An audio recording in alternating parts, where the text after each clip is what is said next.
So Bledisloe #1, the first game of the Rugby Championship. All Blacks have just proven too good for the Wallabies. 38 points to 13 over in Sydney. Very much a game of two halves if you watched this game. The first half, a pretty low scoring affair, just the one try, and it was very late on in the first half.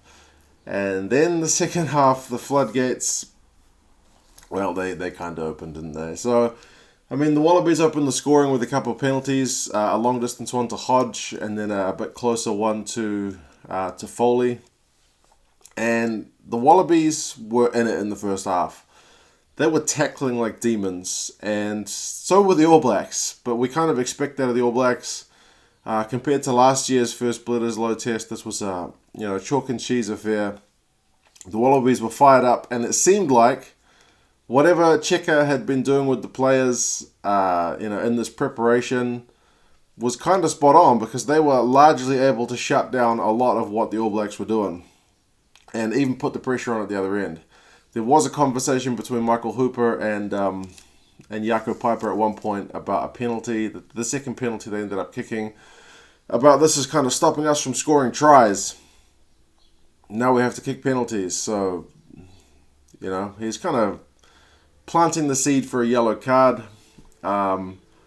Perhaps tellingly, that may kind of indicate that the strategy was to try and knock the ABs out of it in the first half, because much like if you watch boxing and one boxer goes hard and then doesn't have any gas towards the end, if he gets gassed, that was kind of what happened to the Wallabies here. They weren't able to land a knockout blow in the first half. They only took a 1-point lead, and at halftime it was 5 points to the All Blacks, 6 points to the Wallabies.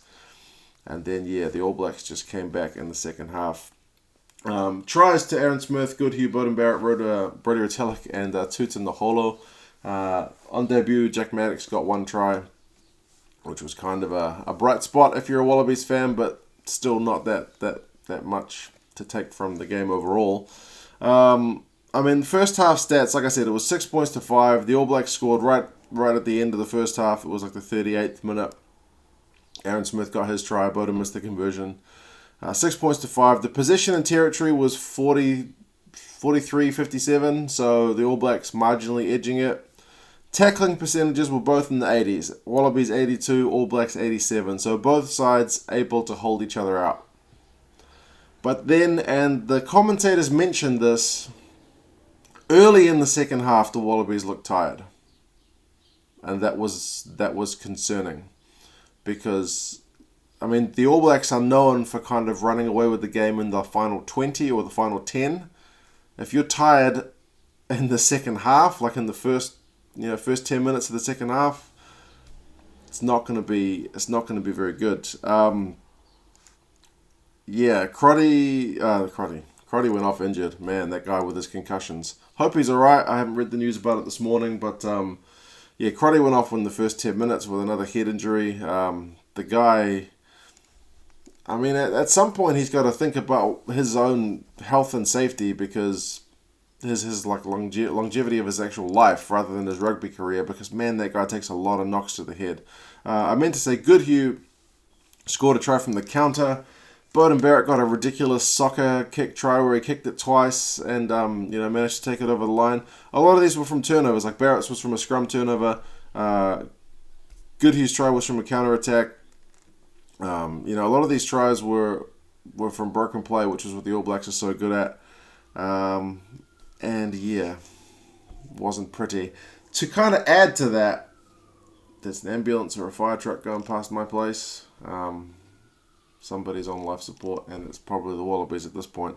At this point in the second half, man, their line out, it was atrocious. From the start of the game, they were taking quick line outs. Like I talked about the first half, they're trying to perhaps knock the All Blacks out of it early, but they were lacking accuracy. Their overall line out stats for this game, 38% on their own throw. Now that's bad. That's bad if you're a schoolboy team. 38%. The All Blacks were kind of at a low for themselves, 75%. That's poor. Wallabies, 38%. Their scrums were under all kind of pressure. They were conceding loads of penalties from the scrums. So the set piece was not operating well. Israel Folau went off after about an hour. and they just looked tired.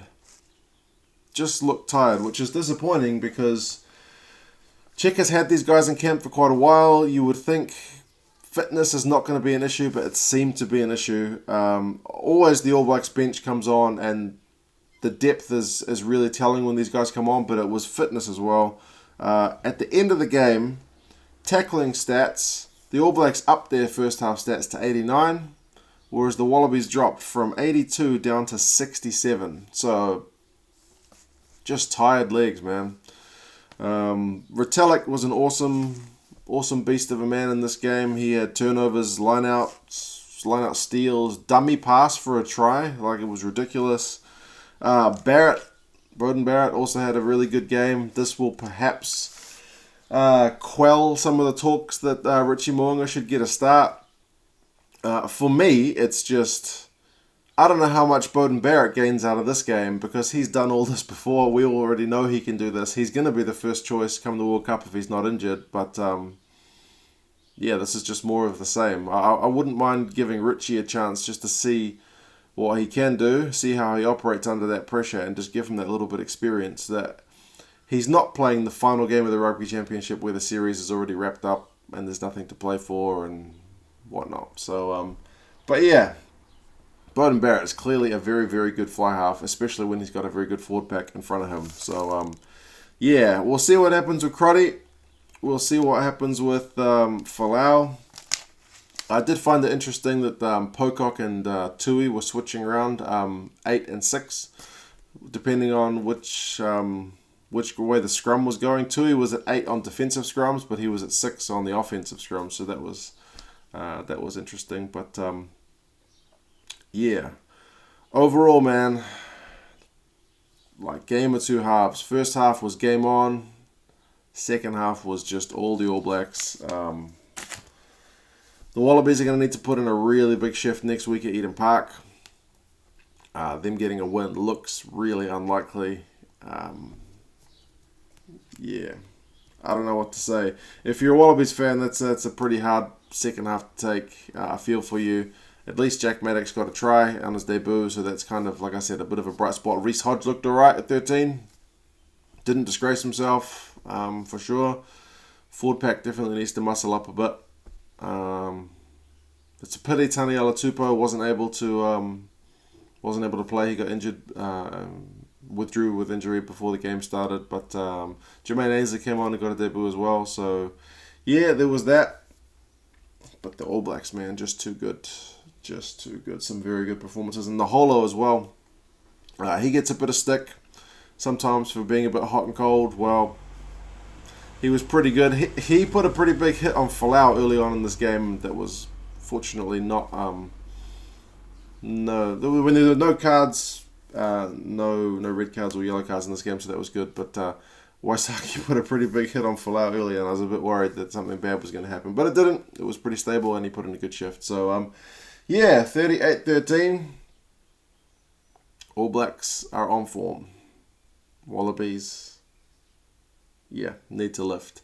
We'll see what happens next week. You guys let me know your thoughts on the game. And I'll talk to you again soon. See you later.